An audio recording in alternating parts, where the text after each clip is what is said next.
Matthew, Parable of the Great Feast. 22. Jesus also told them other parables. He said, "The kingdom of heaven can be illustrated by the story of a king who prepared a great wedding feast for his son. When the banquet was ready, he sent his servants to notify those who were invited, but they all refused to come. So he sent other servants to tell them, 'The feast has been prepared. The bulls and fattened cattle have been killed, and everything is ready. Come to the banquet.'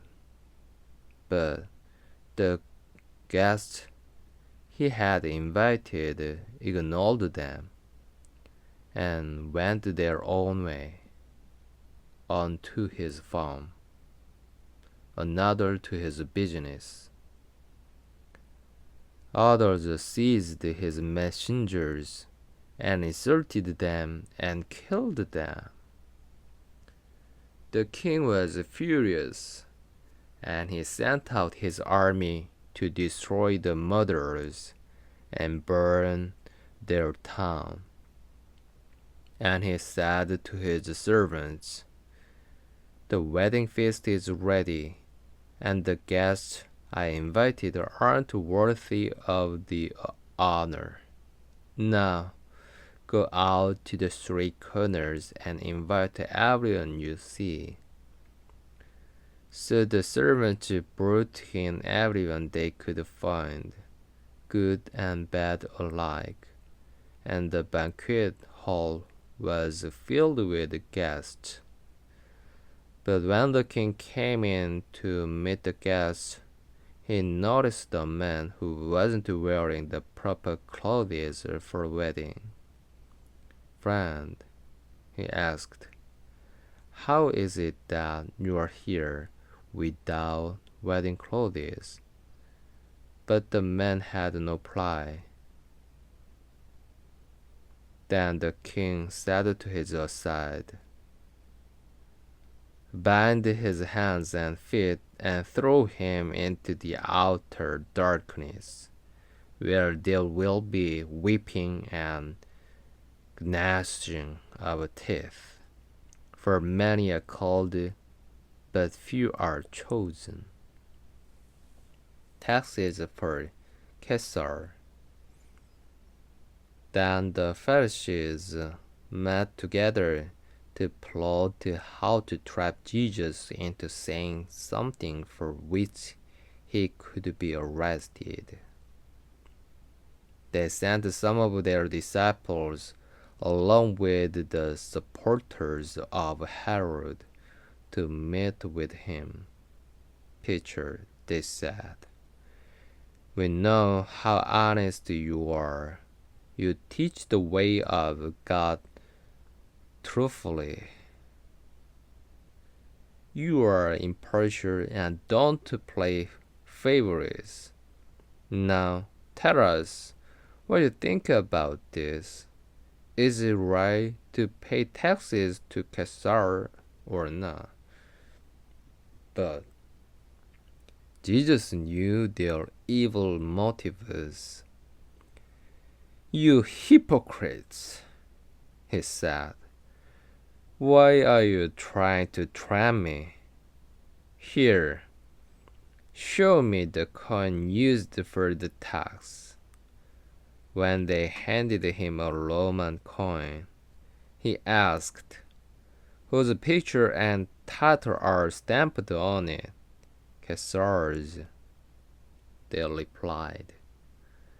"Well then," he said, "give to Caesar what belongs to Caesar, and give to God what belongs to God." His reply amazed them, and they went away. Discussion of resurrection. That same day, Jesus was approached by some Sadducees, religious readers, who say there is no resurrection from the dead. They posed this question: Teacher, Moses said, if a man dies without children, his brother should marry the widow and have a child who will carry on the brother's name. Well, suppose there were 7 brothers. The oldest one married and then died without children. So his brother married the widow, but the second brother also died. And the third brother married her. This continued with all 7 of them. Last of all, the woman also died. So, tell us, whose wife will she be in the resurrection? For all 7 were married to her.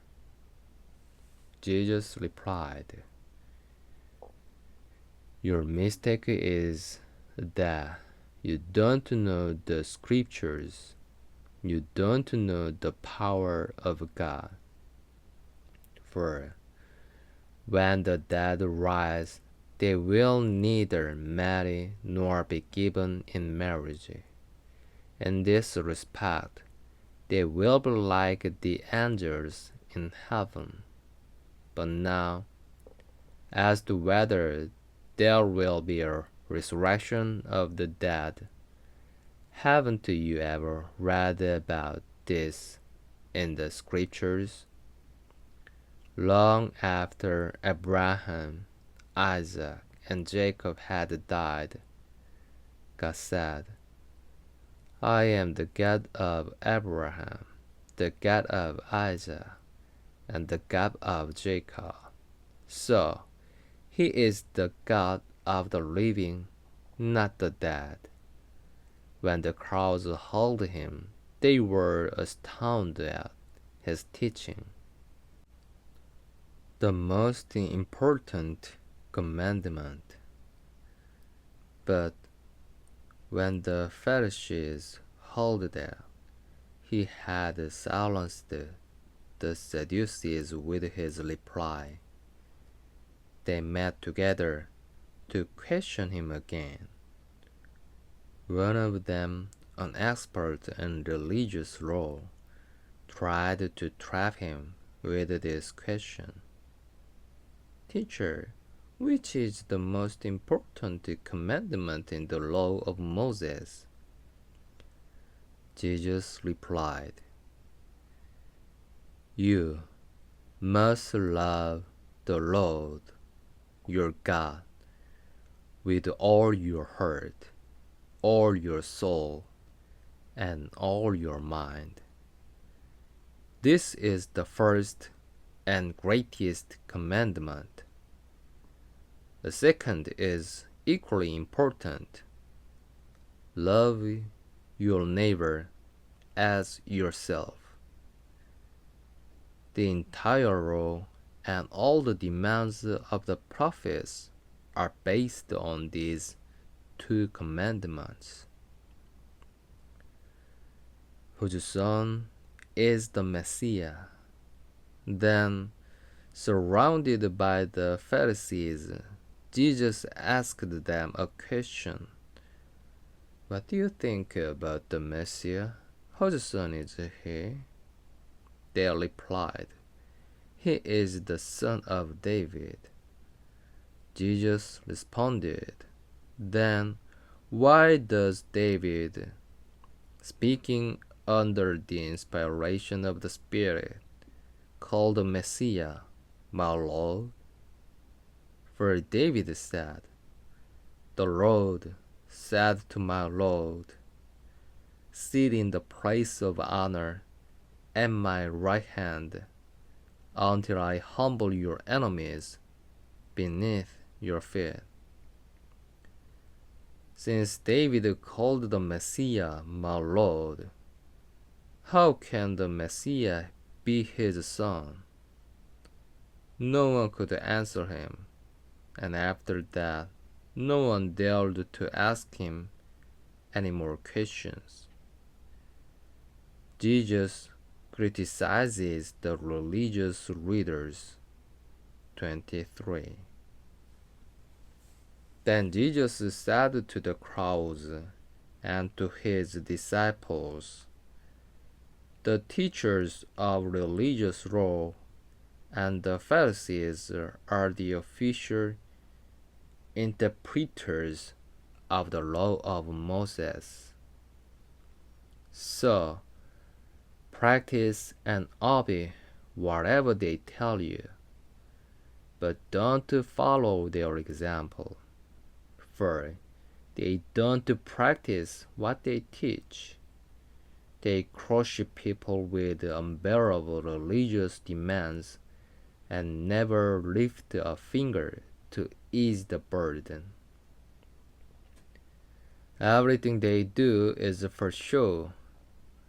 On their arms, they wear extra wide prayer boxes with scripture verses inside, and they wear robes with extra long tassels, and they love to sit at the head table at banquets and in the seats of honor in the synagogues. They love to receive respectful greetings as they walk in the marketplaces and to be called Rabbi. Don't let anyone call you Rabbi, for you have only one teacher, and all of you are equal as brothers and sisters. And don't address anyone here on earth as Father, for only God in heaven is your Father.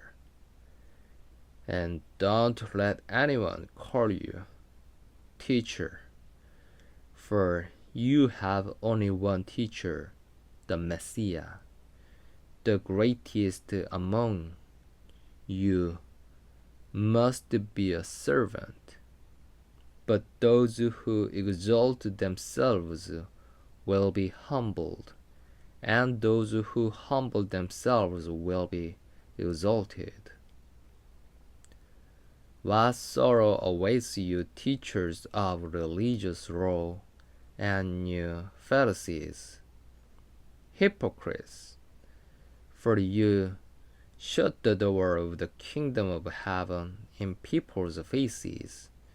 You want to go in yourselves, and you don't let others enter either.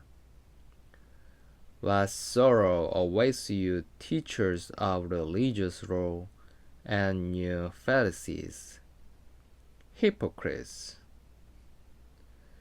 For you cross land and sea to make one convert, and then you turn the person into twice the child of hell you yourselves are. Blind guys, what sorrow awaits you, for you say that it means nothing to swear by God's temple, but that it is binding to swear by the gold in the temple. Blind fools, which is more important, the gold or the temple that makes the gold sacred? And you say that to swear by the altar is not binding, but to swear by the gifts on the altars is binding. How blind! For each is more important, the gift on the altar or the altar that makes the gift sacred. When you swear by the altar, you are swearing by it and by everything on it. And when you swear by the temple, you are swearing by it and by God who lives in it. And when you swear by heaven, you are swearing by the throne of God and by God who sits on the throne. What sorrow awaits you, teachers of religious law, and you Pharisees, hypocrites! For you are careful to tithe even the tiniest income from your herb gardens, but you ignore the more important aspects of the law: justice, mercy, and faith. You should tithe, yes, but do not neglect the more important things. Blind guides, you strain your water so you won't accidentally swallow a gnat, but you swallow a camel. What sorrow awaits you, teachers of religious law, and you Pharisees, hypocrites! For you are so careful to clean the outside of the cup and the dish, but inside you are filthy, full of greed and self-indulgence. You blind Pharisee! First wash the inside of the cup and the dish, and then the outside will become clean too. What sorrow awaits you, teachers of religious law, and you Pharisees, hypocrites! For you are like whitewashed tombs, beautiful on the outside, but filled on the inside with dead people's bones and all sorts of impurity. Outwardly, you look like righteous people, but inwardly your hearts are filled with hypocrisy and lawlessness. What sorrow awaits you, teachers of religious law, and you Pharisees, hypocrites! For you build tombs for the prophets your ancestors killed, and you decorate the monuments of the godly people your ancestors destroyed.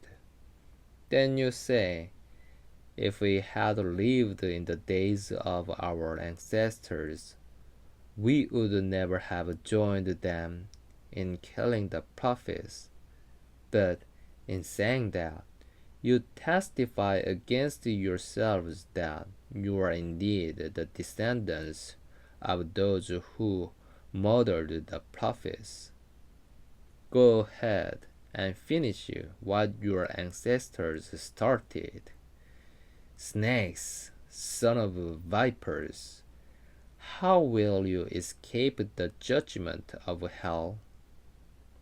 Therefore, I am sending you prophets and wise men and teachers of religious law, but you will kill some by crucifixion, and you will flog others with whips in your synagogues, chasing them from city to city.